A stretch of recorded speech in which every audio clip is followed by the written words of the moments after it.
any other Attorney General our Commonwealth has had. He stands up for all women, whether they be college students experiencing harassment or assault on their campuses, waitresses losing out of their tips, or survivors of child sex abuse. We are so happy to have him speak at the Women's March. He is joined by Mary McHale, a survivor of abuse in the Catholic Church. Mary is such an inspiration to me, and I am so honored she made the trip to Philadelphia to share her story. Mary, Josh, my pleasure. Thank you, Philadelphia.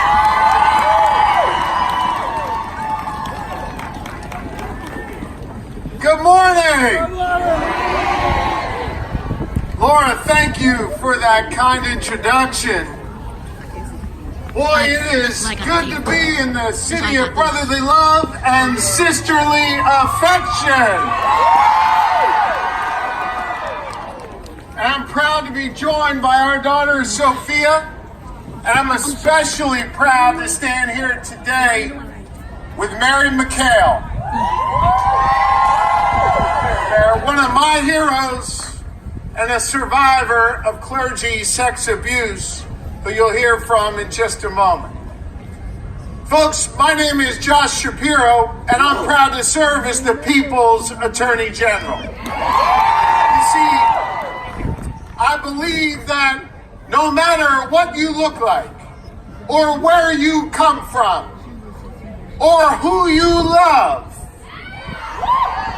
the rule of law applies to you, and I will fight for each and every one of you every single day.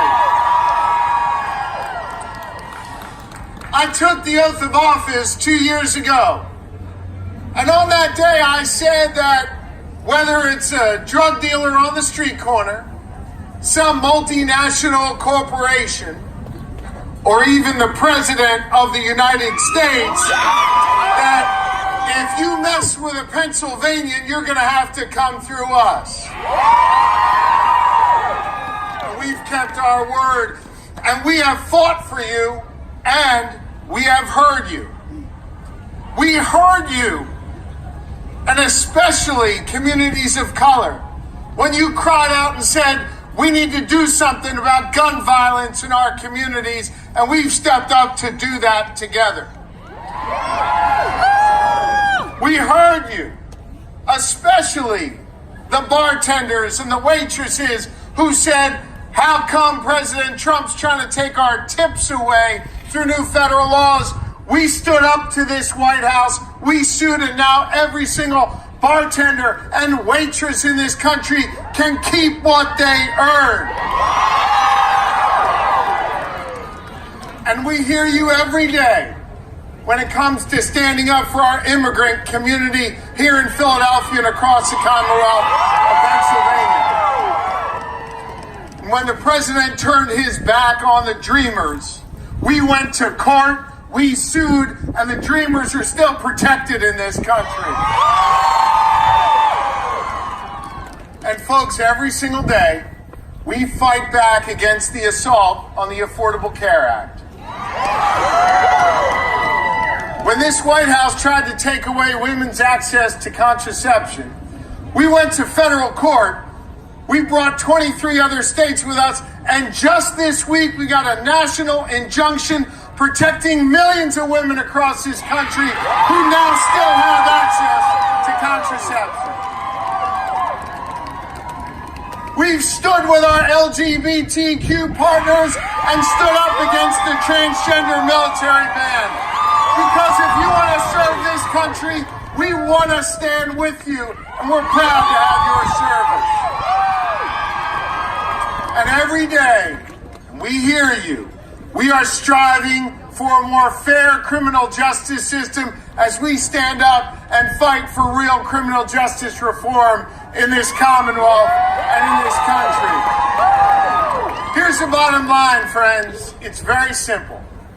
We put people before powerful institutions. And so when Mary McHale and others came to me and had the courage to share their truth, had the courage to speak before a grand jury and say what happened to them when they were children, we listened. And we stood up to perhaps the most powerful institution in the world because we believe survivors. Mary McHale, the other survivors who are here with us today, the survivors who have yet to share their truth, know that we are listening, know that we believe you, and know that we will continue to put people before powerful institutions. Ladies and gentlemen, it is my high honor to introduce you to one of my heroes, Mary McHale. Mary?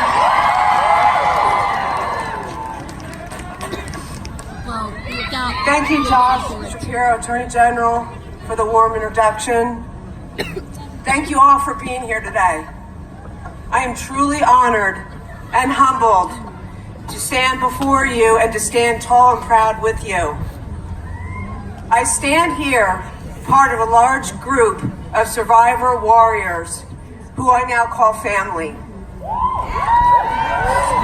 My story begins with growing up in an Irish Catholic family, struggling with my sexual orientation.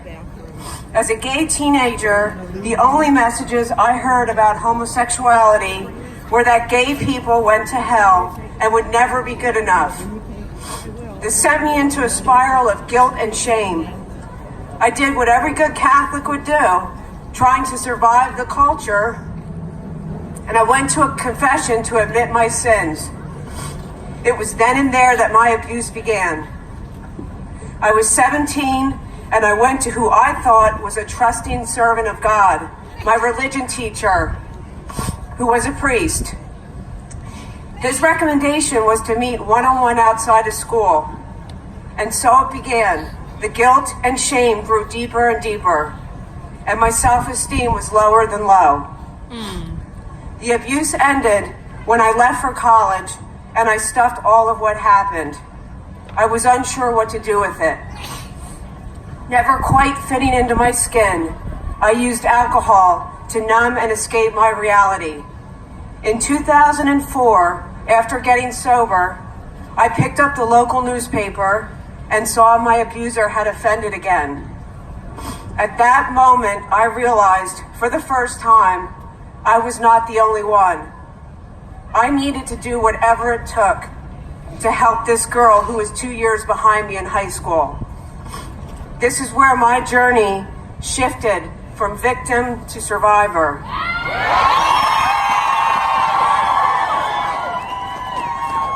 I spent the next 12 years attending rallies and speaking out whenever possible to bring awareness to the weak laws regarding child sexual abuse in Pennsylvania. August 14th, 2018 was a pivotal moment with the release of the 40th grand jury report.